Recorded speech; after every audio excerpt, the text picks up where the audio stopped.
Comment faire pour devenir fort mentalement? Comment faire pour réussir à faire les choses que tu as prévu de faire, même si tu n'as pas envie de le faire? Si tu regardes cette vidéo, je suppose que tu es une personne ambitieuse, qui a des objectifs, qui a envie de se dépasser au quotidien et d'aller se coucher le soir en étant fier de soi, fier de la journée qu'on vient d'avoir, de la journée productive où on a avancé vers ses projets. Et peut-être que malgré toutes tes bonnes intentions, tu n'y arrives pas. Tu es toujours rattrapé par tes émotions, par la flemme, par la démotivation, la procrastination. Et donc tu finis toujours par laisser de côté les choses importantes que tu avais prévu de faire aujourd'hui pour te tourner vers le plaisir facile, la petite gratification instantanée. Peut-être que tu avais prévu de bosser sur un projet, de méditer, de faire du sport, et finalement tu te retrouves à sortir avec tes amis, à mater une série sur Netflix ou alors à scroller ton fil d'actualité Instagram, mais rien de productif. Et peut-être que ce schéma se répète de jour en jour et que finalement tu te dis mais si seulement j'étais fort mentalement, si seulement j'arrivais à dominer mes pulsions émotionnelles pour passer à l'action, ma vie serait tellement plus facile, tellement plus heureuse et je me sentirais tellement mieux avec moi-même. Donc dans cette vidéo, on va parler de ça, de cette force de volonté, de cette force du mental et de comment la développer, comment la travailler au quotidien pour réussir à faire les choses qu'on a prévu de faire, même si on n'a pas envie, parce que voilà, la motivation, elle n'est pas toujours au rendez-vous, tu le sais. Voilà, un matin, tu vas être super motivé, le lendemain matin, tu peux très bien avoir la tête dans le cul et avoir tout sauf envie de passer à l'action. La première chose à comprendre avant de démarrer la vidéo, c'est que la force de volonté, ça existe, c'est quelque chose d'efficace qu'on peut travailler, mais c'est pas ce qui est le plus important. Le plus important pour commencer, si aujourd'hui tu es bloqué dans la procrastination, ça va être de d'abord reprendre le contrôle sur ton environnement. Il est plus facile de changer son environnement que de se changer soi-même. Par exemple, si tu te lèves le matin, que tu as ta routine matinale qui est déjà prête, qu'il te suffit d'attraper une assiette où tu as déjà préparé ton petit déjeuner la veille, qu'après tu as ta séance de sport, mais tu as déjà préparé ton sac de sport, ou si tu as choisi un sport que tu aimes bien, donc c'est plus facile. Tu vois, il y a tous ces aspects-là qui vont te permettre d'augmenter naturellement ton niveau de motivation, mais ça, c'est pas lié directement à la force du mental. La force du mental, c'est vraiment la discipline, le fait de choisir de faire les choses quand on n'a pas envie de les faire et de pas se laisser aller à la procrastination et à la tentation du petit plaisir facile. Il y a un livre à ce sujet qui m'a beaucoup marqué qui s'appelle L'instinct de volonté de Kelly McGonigal, qui est un livre qui vraiment se concentre sur ce problème de la volonté, comment augmenter sa force de volonté au quotidien.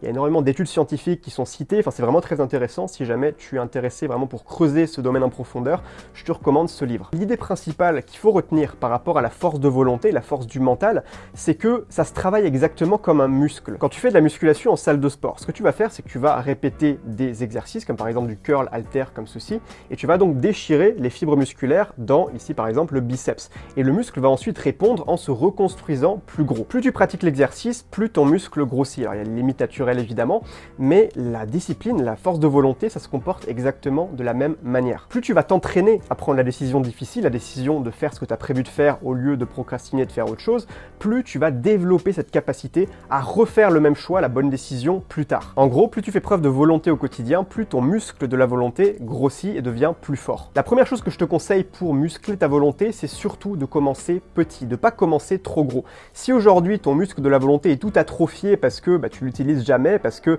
tu fais toujours le choix de la facilité, du plaisir facile, évidemment ça va être impossible de passer de cet état passif à un état dans lequel tu fais des routines matinales en 14 étapes, tu vas travailler 10 heures par jour. Évidemment c'est pas possible, ça marche pas comme ça. Encore une fois, exactement comme en musculation, si aujourd'hui tu es tout chétif, tout maigre et que tu veux te mettre à la musculation, tu vas peut-être commencer par faire du développé couché à 30, 40 kg, mais tu vas pas commencer avec le développé couché à 120 kg, tu vas te casser les bras si tu fais ça. Donc garde toujours ce principe en tête, pour devenir fort mentalement, tu as besoin d'augmenter progressivement la difficulté. Commencer petit, commencer facile, et puis progressivement, quand tu commences à sentir que c'est de plus en plus facile de prendre les bonnes décisions, tu vas pouvoir augmenter la difficulté, puis augmenter la difficulté, et ainsi de suite, pour finalement réussir à avoir un mental fort. Autre chose à comprendre, c'est que le matin, ta force de volonté est beaucoup plus grande que l'après-midi, en fin d'après-midi ou même en soirée. Simplement parce que plus tu vas prendre des décisions dans ta journée, plus tu vas consommer de cette force de volonté, de cette énergie mentale. C'est comme si tu avais une jauge qui va se vider, un petit peu comme dans un jeu vidéo, tu sais, la jauge de vie, sauf que là c'est ta jauge d'énergie mentale. Le matin quand tu te réveilles, elle est encore pleine, mais quand tu prends des petites décisions du quotidien, voilà, des choses qui te fatiguent un petit peu mentalement, elle va se vider. Et donc le soir en général, après une grosse journée, c'est très difficile de se motiver à faire les choses, surtout des choses difficiles qui demandent un gros investissement en temps ou en énergie. C'est la raison pour laquelle c'est très intéressant de planifier placer toujours tes actions les plus importantes de la journée dans la première partie de ta journée plutôt que dans la soirée, en fin d'après-midi, où là, eh bien, ça va être très difficile de le faire puisque ta jauge de volonté sera épuisée. Un autre point à comprendre par rapport à ta force de volonté, c'est que la force de volonté est globale. C'est-à-dire si tu t'entraînes à développer ta force de volonté, par exemple, pour méditer tous les jours, ça va non seulement t'aider à continuer à méditer tous les jours, mais ça va aussi t'aider pour toutes les autres actions qui n'ont rien à voir dans ton quotidien et qui te demandent de la volonté. Donc si aujourd'hui tu installes dans ta vie la discipline de te lever à 6 heures du matin, que c'est très difficile pour toi. Alors évidemment au départ ça va toujours être difficile, c'est là que ça va te demander le plus d'efforts, le démarrage toujours là où il y a le plus de résistance, mais une fois que tu l'as fait pendant 1 semaine, 2 semaines, 3 semaines, ça va te sembler beaucoup plus facile. Mais le fait d'avoir musclé ta volonté en prenant l'habitude de te lever tôt, même si tu n'as pas forcément envie de le faire tous les matins, eh bien ça va aussi t'aider à avoir plus de volonté pour faire du sport, pour méditer, pour lire plus de livres. Donc il faut comprendre que quelle que soit la manière dont tu travailles ta volonté au départ, ça va t'aider dans tous les autres aspects de ta vie, pour toutes tes autres habitudes, pour tous tes autres projets. Donc même en commençant petit avec juste une habitude quotidienne, pas forcément très longue à faire, eh bien ça va avoir des répercussions positives sur tous les autres aspects de ta vie.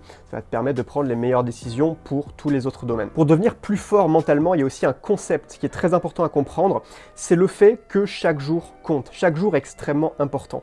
En tout cas quand tu te fixes une habitude quotidienne. Par exemple, si tu as décidé de méditer absolument tous les jours et qu'à un moment donné, tu te retrouves face à un choix, est-ce que je procrastine, est-ce que je le fais aujourd'hui? Tu n'as vraiment pas envie de le faire. Ce qu'il faut bien comprendre, c'est que la décision que tu vas faire aujourd'hui, faire ou ne pas faire ma méditation, ça va non seulement avoir un impact sur le jour même, puisque tu l'auras fait ou tu l'auras pas fait, mais ça va surtout avoir un impact sur la suite de ton habitude. Puisque si aujourd'hui tu prends la décision de ne pas le faire, eh bien tu vas affaiblir ton muscle de la volonté. Alors qu'au contraire, si tu décides de le faire, eh bien tu vas renforcer ton muscle de la volonté encore plus si aujourd'hui tu avais spécialement pas envie de le faire. Donc comprends bien que quand tu commences à entendre cette petite voix dans ta tête qui te dit c'est pas grave si aujourd'hui je le fais pas, je pourrais toujours le faire demain, juste rater un jour, c'est pas bien dramatique. Comprends bien que si tu choisis de procrastiner, tu n'impactes pas seulement le jour même, mais aussi tous les jours suivants. Et le simple fait de comprendre ça et de te le rappeler dans ces moments où tu es tenté de procrastiner, ça va créer une motivation interne qui va te pousser à passer à l'action malgré tout. Parce que tu comprends que l'impact n'est pas seulement immédiat, mais aussi que ça va avoir une répercussion sur le mouvement global de ton habitude. Donc voilà pour cette vidéo. Encore une fois, je rappelle une chose, c'est que la volonté, la discipline, ce qu'on appelle communément l'autodiscipline, c'est pas ce qu'il y a le plus important. Ce qui va vraiment compter, c'est la manière dont tu organises ton environnement pour passer à l'action, également la manière dont tu établis ta stratégie. Tout ça, on va en parler beaucoup plus en détail dans la formation que je t'offre, une formation gratuite, les 12 stratégies pour te construire une vie extraordinaire. Si tu veux recevoir gratuitement cette formation, je te l'envoie tous les jours par email, tu as un module vidéo par jour par mail, tu as tout simplement le lien dans la description et puis tu vas pouvoir suivre ces vidéos privées exclusives de formation. Encore une fois, c'est gratuit, si tu veux aller beaucoup plus loin avec moi, c'est vraiment une formation que je te recommande de suivre parce que ces 12 stratégies ont vraiment le pouvoir de transformer ta vie, si tu les appliques sérieusement en tout cas. Donc je te donne rendez-vous de l'autre côté et sur ce, je te souhaite de passer une excellente journée et je te dis à la prochaine dans une nouvelle vidéo. Ciao, ciao!